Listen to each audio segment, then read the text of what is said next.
Hey, eighth graders, how you guys doing? We are basically in the home stretch. Can't believe it. This is totally insane that we only have about a month left of school.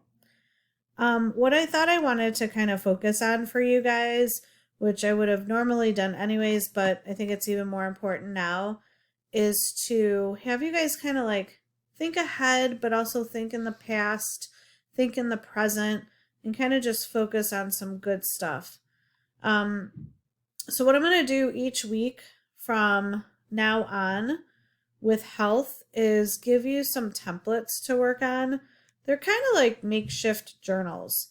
And each week, I think I'm going to give you between like 4 and 5 different templates. They're supposed to be about 10 minutes to fill in, but looking at them, it seems like it's a lot shorter. So these directions say to complete at least 3 a week, but I'm going to have you guys complete them on the day of your health assignment.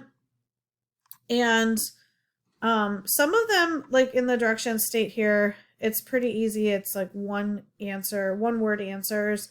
Sometimes there's full sentences.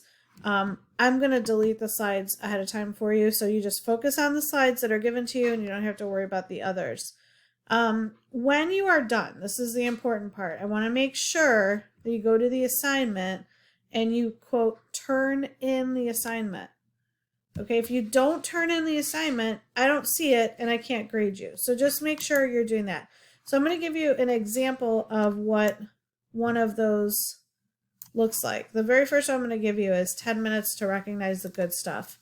And this is things, people, and places you adore. So these are quick one-word answers. And then you just answer the prompts.